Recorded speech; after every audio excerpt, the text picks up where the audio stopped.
You've probably heard that moringa is a miracle tree, but here's what most people don't realize. The way you consume it could be destroying up to half of its most powerful nutrients. That green powder you're adding to smoothies every morning, it might not be giving you what you think. If you're using moringa for immunity, energy, blood sugar balance, or anti-aging benefits, this video could completely change how you use it. Today, we're breaking down the fresh vs. dry moringa debate, and by the end, you'll know exactly how to unlock its full potential for your body. Moringa is exploding in popularity. Capsules, powders, teas, smoothies, supplements. But here's the problem.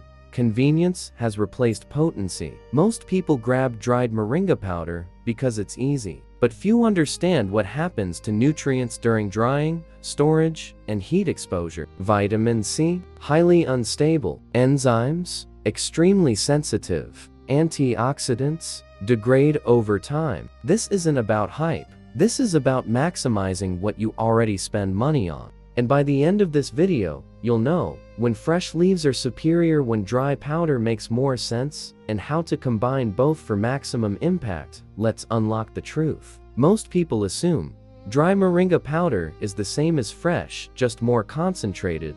That sounds logical, but concentration does not equal preservation. When moringa leaves are dried, especially under heat or sunlight, certain nutrients break down rapidly. And here's the kicker. Some of the most important compounds in moringa are heat sensitive. Let's break this down simply. Fresh moringa leaves are rich in vitamin C, beta-carotene vitamin, a precursor, iron, calcium, quercetin, chlorogenic acid, active plant enzymes. Vitamin C is extremely fragile. When exposed to heat, oxygen, or light, it degrades fast. Studies on leafy greens show that drying methods can reduce vitamin C content by 2070, depending on temperature. Enzymes, almost entirely destroyed during heat drying. Now minerals like iron and calcium remain relatively stable, but antioxidant activity can decline over time during storage. So yes, dry moringa still contains nutrients, but it's not identical to fresh. And that difference matters, especially if you're using it for immune support or inflammation control. But here's what most people don't realize. Fresh moringa has one drawback too. Mistake number 1.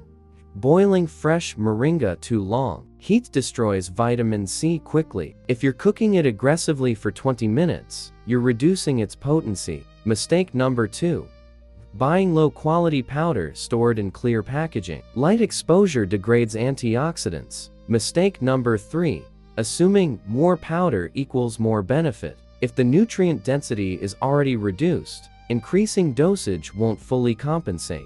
Mistake number 4. Ignoring storage. Fresh leaves left in warm conditions lose nutrients rapidly. Here's the strategic approach. When fresh moringa wins, maximum vitamin C, higher enzyme activity, better antioxidant synergy, superior anti-inflammatory potential, best used for fresh smoothies, salads, light stir-fries, low heat, fresh pesto blended into sauces. Flavor profile, slightly peppery, earthy, vibrant. It enhances dishes beautifully. Now, when dry moringa wins, long shelf life, travel convenience. Consistent dosing, smoothie blending, tea infusions. Minerals remain strong. Protein content remains stable. Fiber remains intact. It's not bad, it's just different. And here's the power move. Combine them. If you have access to a moringa tree, harvest young, tender leaves. Wash gently in cool water. Pat dry, don't soak. Store in airtight container with paper towel. Use within 3-5 days. Want longer preservation?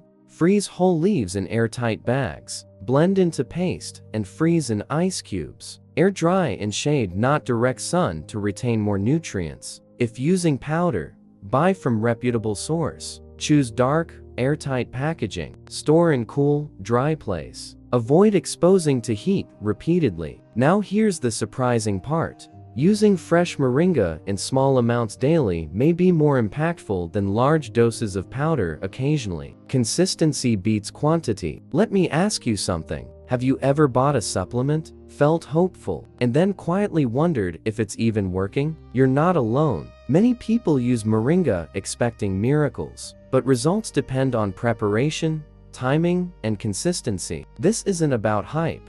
It's about optimization. You don't want to look back years from now thinking, I was taking it wrong the whole time.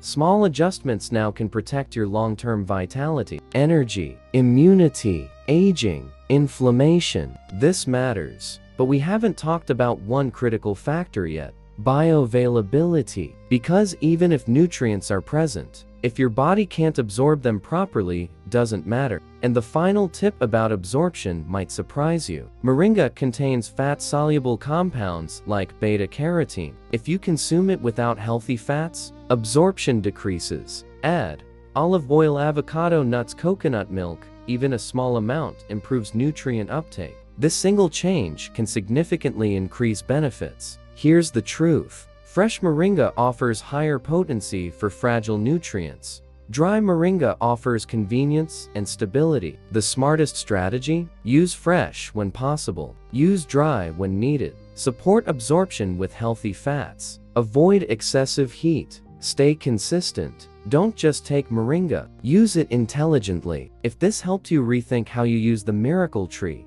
hit like. Subscribe for more science-backed health breakdowns. And tell me in the comments, do you use fresh moringa, powder, or both? Your experience might help someone else. And if you care about maximizing your health naturally, watch the next video right here.